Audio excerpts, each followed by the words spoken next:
जय हिंद दोस्तों।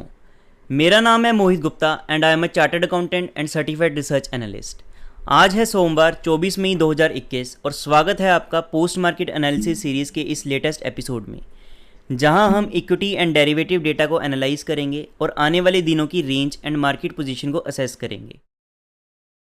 Want to meet like-minded traders and discuss option strategies, adjustments and more?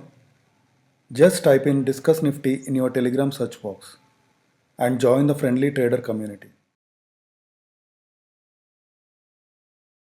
Nifty 50 index ने Monday को इंडिसिसिवनेस दिखाते हुए दोजी कैंडल बनाई, जो कि डेली स्केल पर एक इवनिंग स्टार की तरह बनती हुई नज़र आ रही है, पर इसकी कंफर्मेशन हमें कल की कैंडल के बाद ही होगी। अगर आपको नहीं पता है तो इवनिंग स्टार एक 3 कैंडल पैटर्न है, जहां पहले दिन एक लंबी बुलिश कैंडल बनने के बाद हमें दूसरे दिन गैप अप ओपनिंग देखने को मिलती है, जैसे कि हमें आज देखने को मिली। पर क्योंकि मार्केट में उतनी स्ट्रांग बाइंग नहीं होती, तो ये कैंडल एक small doji type candle form होती है। आमतौर पर इसके बाद हमें थर्ड डे सेलिंग देखने को मिलती है, लेकिन निफ्टी 50 ने लगातार तीसरे दिन अपने higher high and higher low formation को कंटिन्यू रखा, जिसके चलते सिर्फ 22 पॉइंट्स की यानी 0.15% की हायर क्लोजिंग देते हुए 15,197.7 पर बंद हुआ। वहीं इंट्राडे में निफ्टी ने 110 पॉइंट्स की मूव भी दिखाई। इतना ही नहीं, निफ्टी ने इंट्राडे चार्ट पर डबल टॉप काइंड का पैटर्न भी फॉर्म किया अपने 15,250 के इंपॉर्टेंट लेवल पर, जिसे हमने सैटरडे की वीडियो में भी डिस्कस किया था। अब निफ्टी को 15,250 का लेवल ब्रेक करके इसे होल्ड करना होगा, जिसके बाद हमें 15,336.3 एंड 15,431.75 के लेवल्स देखने को मिल सकते हैं।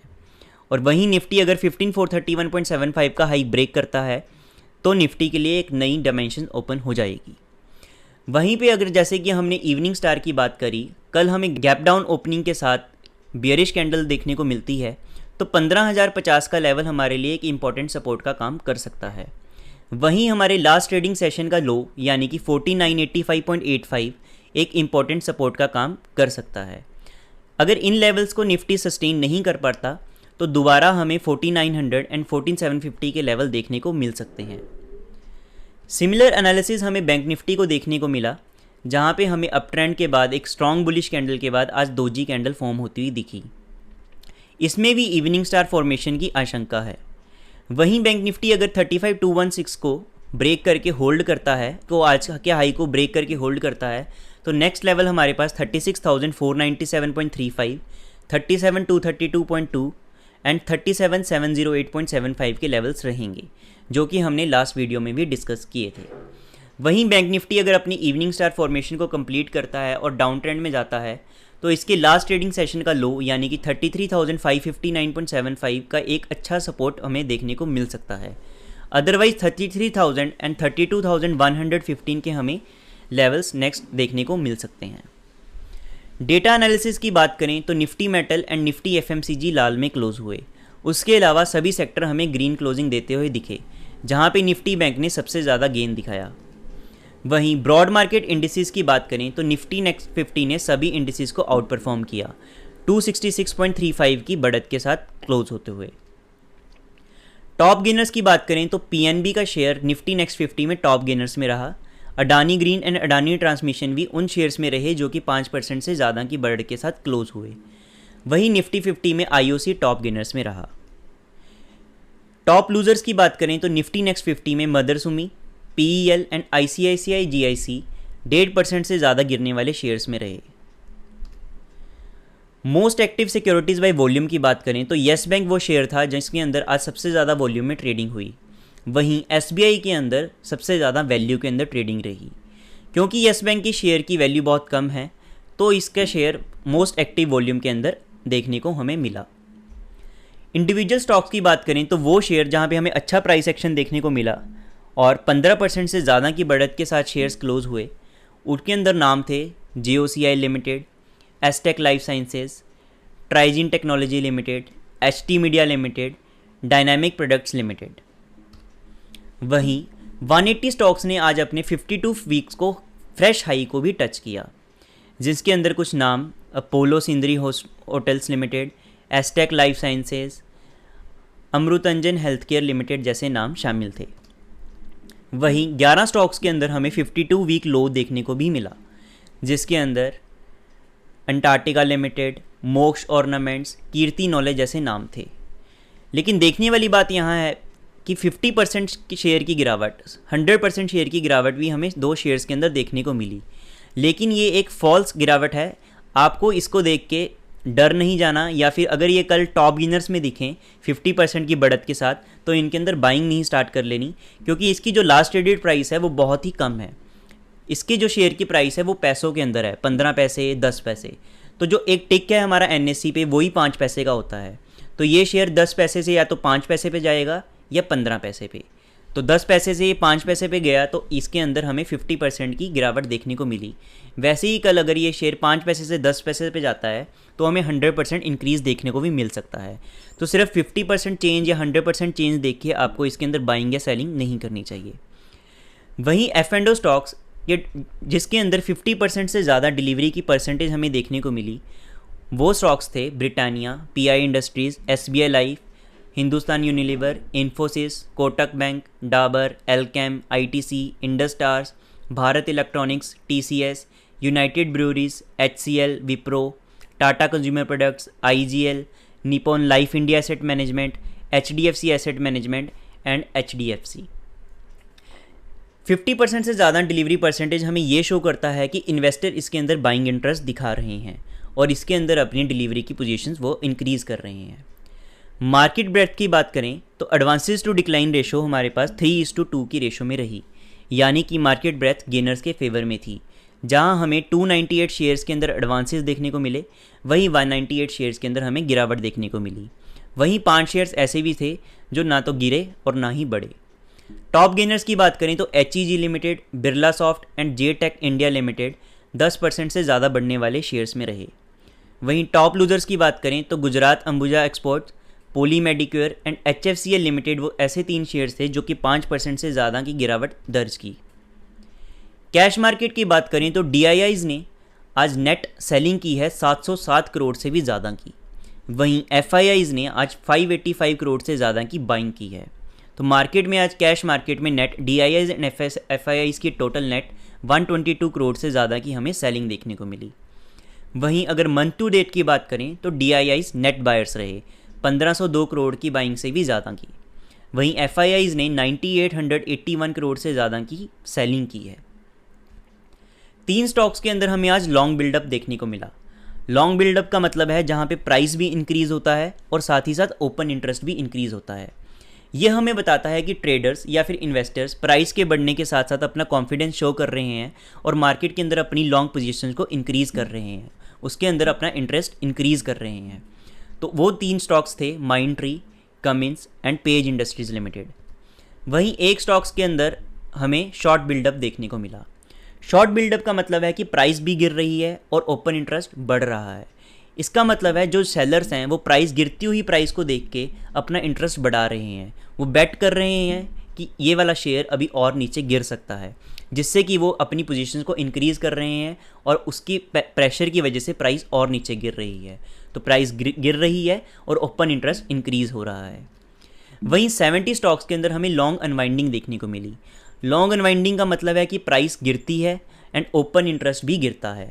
इसका मतलब है जिन इन्वेस्टर्स या ट्रेडर्स ने इन स्टॉक्स में लॉन्ग पोजीशन बनाई है वो प्राइस के गिरने के साथ साथ अब उनको थोड़ा सा कॉन्फिडेंस कम हो रहा है या फिर उनको डर लग रहा है कि ये शेयर्स ज़्यादा ना गिर जाएं, जिसकी वजह से वो अपनी पोजीशन को अनवाइंड कर रहे हैं या फिर अपनी लॉन्ग पोजीशन को काट के जा रहे हैं। उसके अंदर टॉप 10 स्टॉक्स की बात करें तो InterGlobe, UltraTech, Britannia, Torrent power, Bosch, IndusInd bank, Tata Motors, Bandhan bank, HDFC life insurance and LIC housing finance जैसे नाम रहे। वहीं 81 स्टॉक्स के अंदर हमें शॉर्ट कवरिंग देखने को मिली। शॉर्ट कवरिंग का मतलब होता है कि प्राइस इंक्रीज़ हो रही है और ओपन इंटरेस्ट डिक्रीज़ हो रहा है। इसका मतलब जिन सेलर्स ने या जिन ट्रेडर्स ने इन शेयर्स को सेल किया होगा और आज प्राइस इंक्रीज़ होने के साथ साथ उनको थोड़ा डर लगने लगा कि ये स्टॉक्स बढ़ ना जाएं, तो वो अपनी शॉर्ट पोजीशन को कवर कर रहे हैं, वो सेलिंग कर रहे हैं। तो जो पहले उन्होंने ओपन इंटरेस्ट बढ़ाया था, ओपन इंटरेस्ट इंक्रीज़ किया था, उसको अब वो कम कर रहे हैं, अपनी पोजीशन को काट रहे हैं। तो पोजीशन को काटते हैं तो ओपन इंटरेस्ट कम हो रहा है और प्राइस इंक्रीज़ हो रही है। और जब भी सेलर्स अपनी पोजीशन को काटते हैं तो वो पोजीशन को बाय करते हैं, क्योंकि पहले उनके पास सेल पोजीशन होती है, जिसकी वजह से रिवर्स मेथोडोलॉजी लगती है और मार्केट के अंदर शेयर और ऊपर जाता है शॉर्ट कवरिंग की वजह से। तो आप इन 81 स्टॉक्स के अंदर जहाँ पे हमें शॉर्ट कवरिंग देखने को मिली, उनमें टॉप 10 शेयर्स थे Muthoot finance limited, Ambuja cements, Godrej properties, Wipro, Cadila, Escorts, Biocon, IDFC first bank and hero MotoCorp. आज भी हम देखें तो 81 स्टॉक्स के अंदर हमें शॉर्ट कवरिंग देखने को मिली, जो कि एक बुलिश सिग्नल दिखाता है। वहीं सिर्फ 3 स्टॉक्स के अंदर हमें लॉन्ग बिल्डअप देखने को मिला, जो भी एक बुलिश सेंटीमेंट दिखाता है। बट देखने वाली बात यह है कि लॉन्ग बिल्डअप सिर्फ 3 स्टॉक्स में हुआ और वहीं शॉर्ट कवरिंग 81 स्टॉक्स में। तो मार्केट के अंदर फ्राइडे को भी हमें शॉर्ट कवरिंग देखने को मिली थी और आज भी शॉर्ट कवरिंग देखने को मिली है। हमें लगता है कि ये शॉर्ट कवरिंग आने वाली एक्सपायरी यानी 27 मई तक चल सकती है और मार्केट के अंदर फ्रेश बाइंग का चांस तभी मिलेगा, फ्रेश बाइंग या फ्रेश सस्टेन्ड रैली तभी देखने को मिलेगी जब यहाँ पे हमें लॉन्ग बिल्डअप भी बढ़ता हुआ दिखेगा। मतलब कि मार्केट में फ्रेश बाइंग आएगी, सिर्फ शॉर्ट कवरिंग ही नहीं होगी। FII एंड DI डेटा की बात करेंगे। सबसे पहले हमेशा की तरह रिटेल इन्वेस्टर्स पे चलते हैं। रिटेल इन्वेस्टर इंडेक्स फ्यूचर्स पर बेयरिश थे एंड स्टॉक फ्यूचर्स पर बुलिश थे।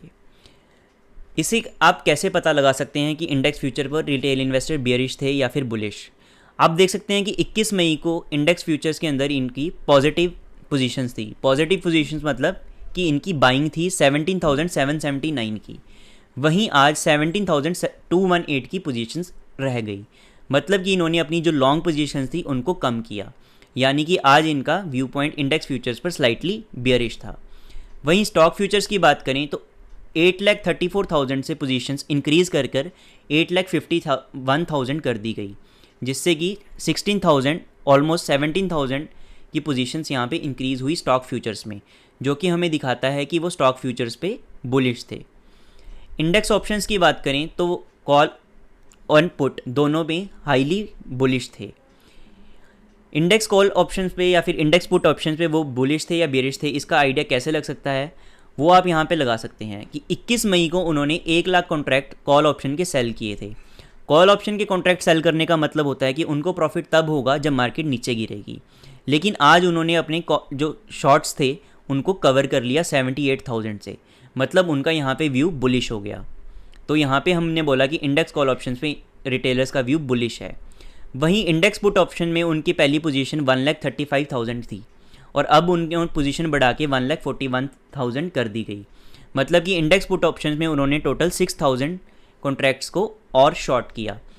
और पुट ऑप्शन अगर वो सेल करते हैं तो उनको प्रॉफिट तब होगा अगर मार्केट ऊपर जाती है, तभी यहाँ पे हमने बोला कि उनका इंडेक्स पुट ऑप्शंस में बुलिश व्यू है। सिमिलरली कंसेप्ट हमारे पास स्टॉक ऑप्शंस में भी लगता है। तो रिटेल इन्वेस्टर स्टॉक ऑप्शन के अंदर स्लाइटली बियरिश थे, जहाँ पे उन्होंने स्टॉक कॉल ऑप्शन में 7490 की कॉल्स को अनवाइंड किया एंड स्टॉक पुट ऑप्शंस के अंदर 687 पुट को उन्होंने एडिशन की शॉर्ट साइड पर। DIIs की बात करें तो DIIs भी फ्यूचर्स पे बेरिश थे एंड स्टॉक फ्यूचर्स पर बुलिश थे, जहाँ पे उन्हें इंडेक्स फ्यूचर्स के अंदर 3,158 फ्यूचर्स को शॉर्ट किया, वहीं पे स्टॉक फ्यूचर्स में उन्होंने 1172 की बाइंग की। DIIs इंडेक्स ऑप्शंस पर हाईली बेयरिश थे। उन्होंने सिर्फ पुट ऑप्शंस के अंदर एडिशन की 5469 कॉन्ट्रैक्ट्स की। वहीं पे कॉल ऑप्शंस की बात करें तो कॉल ऑप्शंस पे भी DIIs बेयरिश थे। उन्होंने कॉल ऑप्शंस के अंदर 1172 ऑप्शंस को शॉर्ट किया। की प्लेयर्स यानी कि मार्केट के बड़े लोग FIIs की बात करें तो इंडेक्स फ्यूचर्स पर भी बेयरिश थे एंड स्टॉक फ्यूचर्स पर भी बेयरिश थे। इंडेक्स फ्यूचर्स पर इन्होंने 3638 की फ्यूचर्स को शॉर्ट किया और स्टॉक फ्यूचर्स के अंदर इन्होंने, जहां इनकी पोजीशन 21 मई को 1,21,000 थी, वहां पे इन्होंने अपनी लॉन्ग पोजीशन को अनवाइंड किया 20,985 से। इंडेक्स ऑप्शंस की बात करें तो FIIs इंडेक्स ऑप्शंस पर भी बेयरिश थे। इन्होंने अपनी लॉन्ग कॉल्स को आज अनवाइंड किया एंड वहीं पे इंडेक्स पुट के अंदर भी इन्होंने अपनी लॉन्ग पुट के अंदर आज एडिशंस करी। तो पुट के अंदर एडिशन करने के मतलब ये है कि FIIs बेट कर रहे हैं कि मार्केट नीचे जाएगी एंड कॉल ऑप्शंस के अंदर इन्होंने यहाँ पे अनवाइंडिंग करी और उसके अंदर भी इनका बैटिंग आज यही रही कि मार्केट डाउन जाएगी। तो इंडेक्स के ऊपर FIIs हाईली बेयरिश थे। वहीं पे स्टॉक ऑप्शंस की बात करें तो स्टॉक ऑप्शंस के अंदर कॉल ऑप्शन में 22,000 से पोजीशंस इन्होंने 90,000 पर ले आए। तो स्टॉक ऑप्शन जो इन्होंने शॉर्ट कर रखी थी उसके अंदर इन्होंने अनवाइंडिंग की, जो कि हमें बुलिश सिग्नल दिखाता है। वहीं पुट ऑप्शंस के अंदर हमें इमटेरियल मूवमेंट देखने को मिली। प्रोस की बात करें, प्रोप्राइटरी फर्म इंडेक्स फ्यूचर्स पर बुलिश थे एंड स्टॉक फ्यूचर्स पर भी बुलिश थे। प्रोप्राइटरी फर्म्स की बात करें यानी कि प्रोस की बात करें तो इन्होंने इंडेक्स फ्यूचर्स के अंदर अपनी जो शॉर्ट पोजीशन थी उनको आज अनवाइंड किया 7357 से। 6000 की जो इनकी शॉर्ट पोजीशन 21 मई को थी उन्होंने उसको पूरे को कवर किया एंड 1313 की फ्रेश पोजीशन इन्होंने लॉन्ग साइड पे बनाई। वहीं स्टॉक फ्यूचर की बात करें तो 90,000 की जो पोजीशन इनकी यहाँ पे लॉन्ग थी उसके अंदर इन्होंने इंक्रीज़ किया 2967 पोजीशंस के साथ, जो कि एक बुलिश व्यू दिखाता है। इंडेक्स ऑप्शंस पे बात करें तो प्रोप्राइटरी फर्म बियरिश व्यू रखते थे, जहाँ पे इन्होंने इंडेक्स कॉल ऑप्शंस के अंदर एक बहुत ही मटीरियल अमाउंट के अंदर 67,709 की कॉल ऑप्शन को शॉर्ट किया एंड पुट ऑप्शन के अंदर भी मार्जिनली 5213 पुट ऑप्शंस को शॉर्ट किया। तो इंडेक्स ऑप्शंस पे इनका व्यू हाईली बियरिश रहा। हाईली बियरिश कह लो या फिर स्लाइटली बियरिश आप यहाँ पे बोल सकते हो, क्योंकि इन्होंने पुट ऑप्शन के अंदर भी शॉर्ट सेलिंग करी है। तो न्यूट्रली बियरिश व्यू इनका यहाँ पे इंडेक्स ऑप्शंस पे रहा। वहीं स्टॉक ऑप्शंस की बात करें तो कॉल ऑप्शंस के अंदर इन्होंने 5890 के अपने शॉर्ट कवरिंग करी। जो इन्होंने कॉल ऑप्शंस पहले 192,000 लाख की बेच रखी थी वही अब इन्होंने 186 पर ले आए, जिससे कि 5890 से इन्होंने अपनी कवरिंग करी। वहीं स्टॉक पुट ऑप्शंस के अंदर इन्होंने एडिशन करी, जो कि एक बेयरिश व्यू दिखाता है। तो स्लाइटली बुलिश व्यू इनका स्टॉक ऑप्शंस पे रहा। 25 मई को 3 स्टॉक्स FNO बैन में रहेंगे, जिनके अंदर BHEL, Canara bank and PNB का नाम है। वहीं 70 कंपनीज़ ने ट्यूसडे को अपने रिजल्ट्स डिक्लेयर करने हैं, जिसके अंदर इमामी एंड एल्कम लैब जैसे नाम रहेंगे। ओवरऑल मार्केट में इंडिसिसिवनेस देखने को मिली और मंथली एक्सपायरी के चलते हमें थोड़ा बचकर चलना चाहिए, और क्योंकि मार्केट के अंदर अभी evening star formation type pattern भी बन रहा है, और वहीं हम इसको भी नज़रअंदाज नहीं कर सकते कि 3 स्ट्रेट सेशन के अंदर मार्केट ने हायर आई है ना हायर लो पैटर्न को भी फॉर्म किया है। तो ये क्लियरली हमें इंडिसिसिवनेस दिखाता है और यहाँ पे हमें थोड़ा सा सावधानी के साथ ट्रेडिंग या इन्वेस्टिंग के साथ अपने चलना चाहिए। Thank you for watching. Please post any questions you have in the comment section. Also, do not forget to like and share the video and subscribe to the channel. To find us on Twitter, Telegram, and Facebook, use the username NiftyBN. Also, we post some of our trades to the community tab, so do not forget to check that from time to time.